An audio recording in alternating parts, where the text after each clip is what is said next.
Welcome back, everyone. So today we're looking at Key Concept 3.3.1. This is looking at the last major key concept of the third historical period of the APUSH curriculum. And essentially what it's looking at isn't really politics, isn't really society. It's looking at what is changing in terms of migration, so the movement of people, and how that movement is related to the use of land. So we'll be talking about Native American history, as well as U.S. policy regarding how to deal with foreign nations. Alright, so first of all, we need to check back in with what's been going on with Native relations, right? So we've been studying this since the very first part of the concept outline, actually, with Native American sort of history themselves. But what we're at this point of now is the United States is a country. We're not British anymore, and what that means is we're developing our own treaties and our own relationship, for better or for worse, spoiler alert, it's worse, with the natives rather than going through Britain. Okay, so first thing we need to do is check in on what treaties of the past have been like. So this is a little bit confusing, but there have been many treaties of Paris. So Treaty of Paris in 1763 ended the French and Indian War. Treaty of Paris in 1783 ended the Revolutionary War. And despite having the same name, they're very different in their approach to how the winning powers are going to deal with the Native Americans. Remember, after the French and Indian War, the natives were hopeful because Britain said, we're going to draw this proclamation line where the colonists can't encroach upon your land anymore. The French were gone. We're going to try and make a better relationship. Now, the Revolutionary War happened partially because colonists were not allowed past that line. So, really, Native Americans lost doubly, right? In the Revolutionary War, they lost the British there as a potential ally, saying, we're going to respect your territorial autonomy because we're not really using it. And they also gained a potential enemy in the American government because the American government was ruled by people who were in support of white settlers moving ever westward now that the United States was its own country. So, along with this westward expansion comes what we could call growing pains. That's kind of like a, what's the word? Not a euphemism, but a way of downplaying it, because those growing pains are going to be especially worse for the Native Americans. It's going to be felt by them in the loss of land and the loss of any political rights. Now, Britain said they were going to leave. They said that up to all the way up to the Mississippi River was the United States of America. But they had forts there, and they still maintained some military posts there. They weren't supposed to, but they did. And they did it because they knew it was so far away from the locus of American power that there's no way they could really enforce the British leaving. So, essentially, they operated there like the French used to operate their empire, being there for economic purposes rather than trying to create new settlements. Something they did that shows a little bit of remaining maybe bitterness or enmity between the British and the new United States was the British actually armed the natives to push back against American settlers. Okay, this is going to be a problem when we get to the War of 1812 a little bit later on. Okay, in the meantime, the United States is making different treaties with different tribes, okay? During the Articles of Confederation time, remember, that was not a very powerful government and not a very effective one, but individual treaties were made with individual tribes. So they didn't last once we got our new Constitution, because the Constitution changes its approach to Native American policy by actually defining it a bit more. But what happened during the Articles was that sometimes treaties were made with tribes that didn't actually live on the land. There's like an old history of this. When you even go back to when the Dutch purchased Manhattan from the Native Americans, they actually paid the wrong tribe. Okay, so what happens, an example of this would have been how the Iroquois Confederacy are really more located in upstate New York and Pennsylvania today, but the United States, under the Articles, made a treaty with them regarding the Ohio River Valley, which is not where they were at all to begin with. Okay, so you can see there was confusion and some sort of misunderstanding there that made native policy kind of all over the place. Okay, meanwhile, once we become our own nation, so let's say after 1790, relations with the natives got worse and worse, okay? Because as there's more settlers moving westward, taking native land, saying, we have the ability to do this through the new Constitution, and later I'll talk about the Northwest Ordinance and how it played a role. Natives, in response, would just give up their land, they'd move on somewhere else, and they rejected assimilation. So if settlers moved into their land and tried to live kind of side by side, natives were no longer willing to do that because they had this long history of having basically white people not letting them assimilate. Okay, there were conflicts as well, military losses. Major one was the Battle of Fallen Timbers in 1749. And just so you have an idea of the geography of where the first places where settlers were moving into were Ohio and Indiana. So if you look at that map that you have in the middle there, Ohio and Indiana are just immediately west of kind of the Pennsylvania, Virginia area along the same latitude. So remember, those are areas that were getting impacted with populations, and if you look immediately west, there is room to move westward, so that is what they did. All right, what we have now is looking at immigration a little bit, and how sort of greater immigration is leading to greater movement westward, and what those frontier cultures were like and how they developed. Okay, so we know this desire to move westward had existed for a very long time. Now that the land is technically owned by the United States, that's what's causing is they're able to. So the U.S. government allowed the settlers to flock west, and lots of these people were either landless Americans who associated land with wealth and status and power, hoping to get land and then make a better station for themselves in life, and also recent immigrants. So remember, those more recent immigrants are not as many English immigrants, but more Scottish, Irish, and German immigrants at the time. Okay, so let's look at regionally why all across America at the time people were looking to move westward. So in New England, remember that freehold society, there's no more land available. So if you were still looking to be a farmer, you would need to move westward. New England was shifting to a commerce-based economy, no longer focused on agriculture. Meanwhile, down south, the best land that was near the coast, that was arable and fertile, was owned by a very small number of people, this plantation elite for generations and generations, who had the wealth to then buy it more as they wanted. Remember, for a long time there had been tensions between the poorer whites and the richer whites that were somewhat stabilized because of slavery. But those who wanted land, such as the Regulators and the Paxton Boys, would therefore be those groups that were looking to move west. I already said that land ownership meant status, power, and politically speaking, the right to vote in most states. Remember, Pennsylvania didn't have that requirement, but deciding voting qualifications at the time was a state power, a state right, not a federal power. Okay, most states, you had to own land to vote. So, because there's more interactions with the natives, there are going to be more tensions and more conflict, and the government would sometimes get involved with the military. There's this statistic that if you add up all sort of the money and resources that the federal government dedicated to fighting the Indians from George Washington all the way up through about 1890, it outnumbers any of all the wars combined that we'd fought up to that point. Okay, frontier culture at that time, because there are more white settlers moving in, is starting to develop. Realize that this was a very rugged lifestyle. Okay, took a long time to get there, and there were really no roads, especially as we know them, barely even dirt roads at the time. You're living in this unknown territory with a lot of uncertainty. You know, what animals are living there, okay? You might face bears, you might face all these things that you weren't expecting. You might not know what the climate's going to be like. You might run into living on native land and there being violence between your two groups.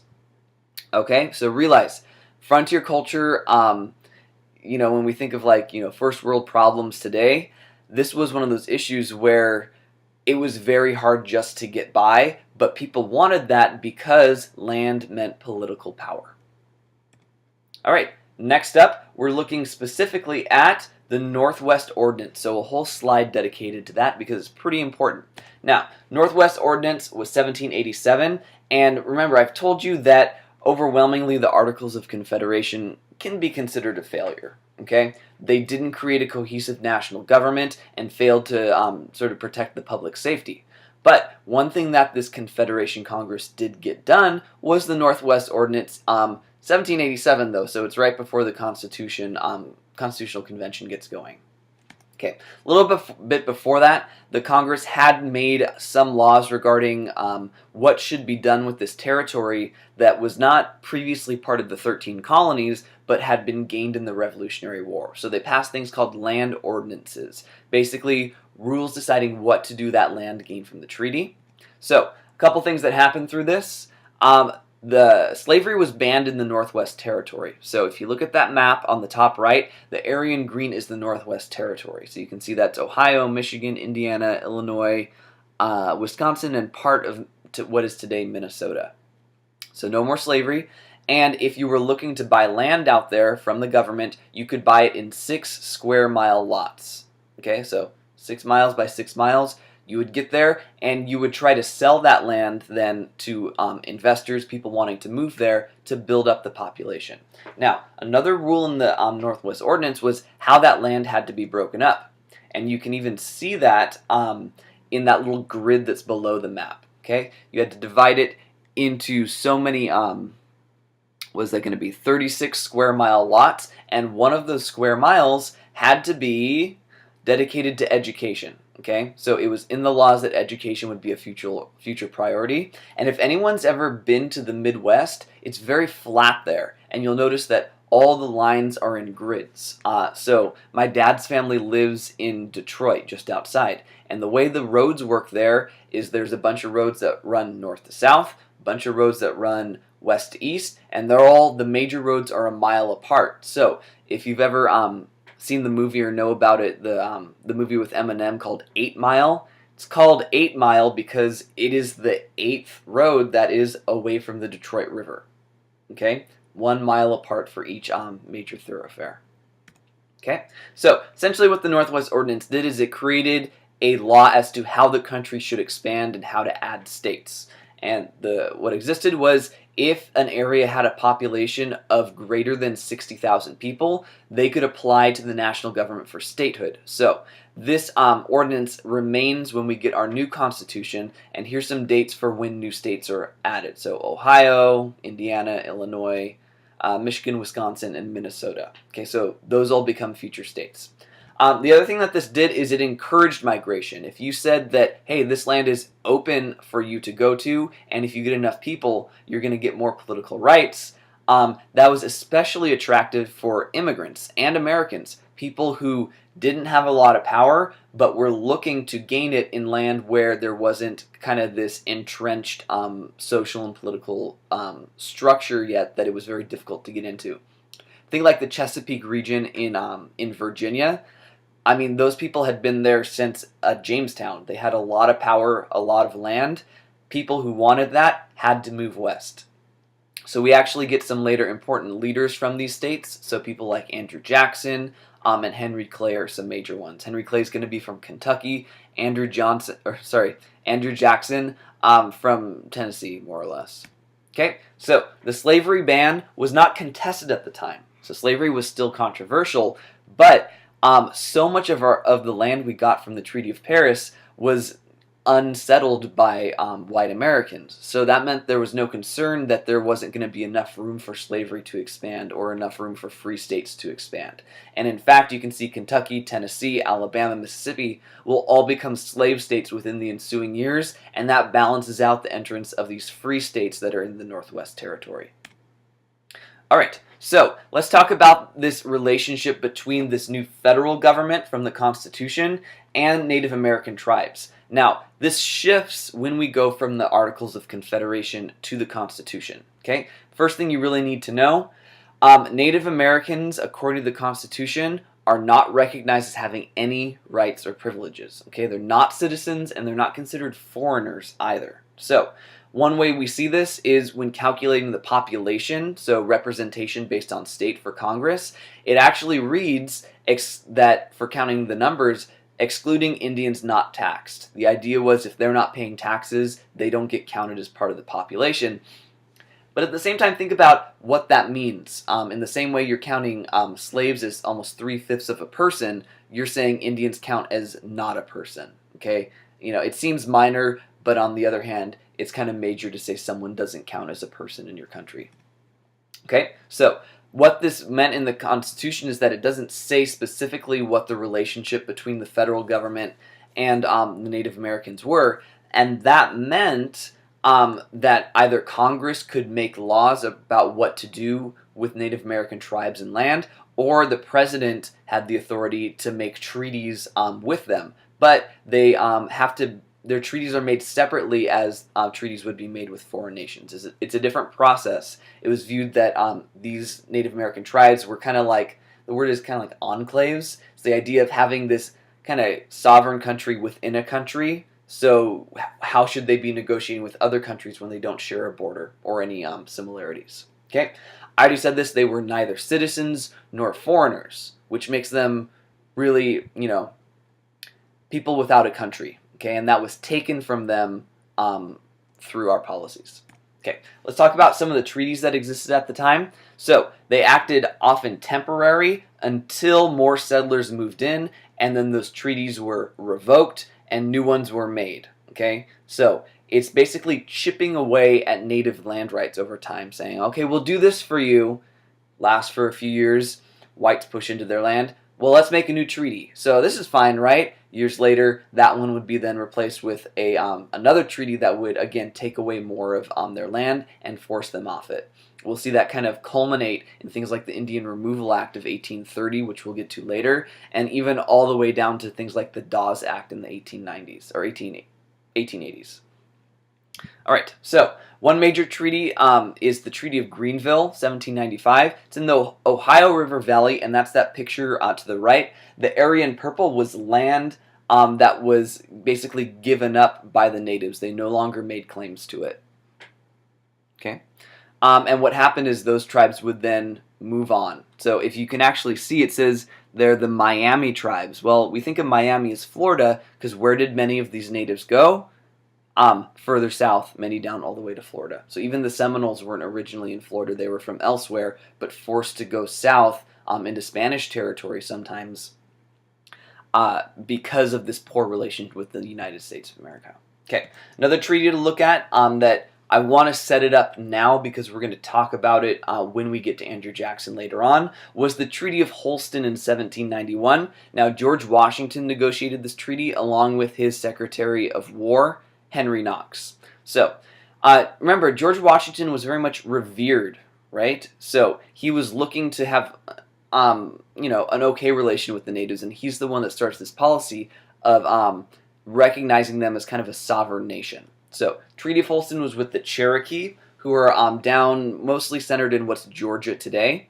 Sought a middle ground. Now, what this treaty did is it recognized the Cherokee as a sovereign nation contained within the U.S., so not a foreign nation, not American citizens, but a separate entity that was completely surrounded by the U.S. So what this treaty said is that the Cherokee could only have diplomatic relations with the U.S. because they were completely surrounded.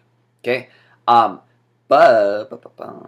okay, so that was kind of one side of it. Another side of it was that the Cherokee had to agree to abandon being hunter-gatherers and learn agriculture. They had to settle in one place. The concern was that as more whites settled across this area that was Indian land, it was going to cause conflict. So if the Cherokee settled in one place instead of moving all around to their different areas, then there might be a less chance of conflict. In return, the federal government provided them with everything they needed, all the tools, all the training they needed to learn how to be farmers, and they did this with great success. They assimilated so well, and this is a weird way to say it, but some Cherokees owned plantations in Georgia. They owned African slaves. There was the creation of a whole alphabet, so to speak, for the Cherokee language because it had never been written before. There were printing presses, schools, religion, all these different things that really showed that sort of white American society and Native American society could exist side by side with some sacrifices from the Native American tribes. Now, this seems a bit like a success story now. Wait till we get to the Trail of Tears, and you'll see that that was nothing but a pipe dream. All right, our last slide, and kind of a weird one because it is regional history. Not just regional history, but California history. This is us. So this is really our last look at the Spanish Empire in isolation, because we're getting to the time period in the late 1700s, early 1800s, when the Spanish Empire starts to fall apart completely because of independence movements, I should say. Okay, so this decline had been going on for some time. Economically, they'd been getting so much silver out of Argentina, the sort of world value of silver decreased because it was much more common. This is the idea of inflation. Okay, inflation is the idea of suddenly something that used to be able to buy more can buy less as time goes on. Okay, so that means if you have a $20 bill now, think 10 years from now, that $20 bill is not going to be able to buy as much, because as prices increase, the value of the money you have decreases. Okay, now this is also related to what the Spanish did that was kind of stupid of them. Maybe they just didn't understand classical economic theory because it wasn't really around. But it's the same reason you can't just print more money. You know, you've probably heard that before, like, oh, well, just print more money and then it's going to act like that. But if a whole country, a whole society does that, there's going to be more value out there represented than there really is. And it's going to make the value of your money go down. That happened to colonial paper money during the American Revolution. It's going to happen when we get to the Civil War with Confederate paper money. It's very common that if you just print more money, you're dooming your economy. Now, politically, the Spanish Empire was having problems as well. Napoleon took over Spain and installed his brother as the king there for during those continental wars in Europe. So when Spain comes, back to sovereignty of their own country, they haven't had time to manage everything in their way. So in the meantime, Spain makes some territorial concessions to the U.S. through various treaties, such as Florida. And yeah, so basically things aren't going well for Spain, but here was what was developing as a way to try to change the policy. And it was something that if you went to school in California in 4th grade, you probably remember a few things already. So the California mission system. There's a picture of kind of that El Camino Real that is on the upper right of your slide. 21 missions were formed all along the California coast. The very first one was in San Diego, America's finest city, by Junipero Serra, and then formed much later on. Now, these had a couple of goals. They had a sort of religious goal of converting the natives, but they were also used as military outposts for the Spanish, okay, kind of combining political and religious, which were two methods of control of society, especially on those natives, for whom the results were devastating. So, natives that hadn't had as much contact with Europeans before were still getting diseases and didn't have strong immunities against them. So more contact led to the spreading of diseases. And also, as the missions took up all this land, they were taking native land and forcing them to work basically as slaves for the mission in return for, eternal salvation, I suppose. But what essentially it did is it got rid of traditional practices and cultures of the California Native American tribes. By the time the missions were done, the land was sold off to private ranchers when it was now Mexico. The natives were, now free to go, but generations had passed. They didn't know their languages. They didn't know their practices, their culture. All that had been lost through this kind of like forced assimilation of the California system. So probably when you studied in 4th grade, you didn't talk about this angle of it. You probably made one out of sugar cubes. You visited one. I was a 4th grader too. I made a model of one. All that business. But when you look at kind of like this other perspective, you can see there's this side to it that you're not learning when you're a kid, but you are ready to learn now. Okay? The California mission system, because it was tied to the military, helped soldiers rise through military ranks, increase their social status. So you can see it had not just a religious purpose, but a political purpose as well in solidifying power for Spain in their dwindling empire. All right, thank you for watching. As always, you've got the same next steps to keep up on your work. And I realized last time that I always say, I'll see you next time, and really you're seeing me, I'm not seeing you. So not I'll see you next time, but I suppose you'll see me next time. Bye.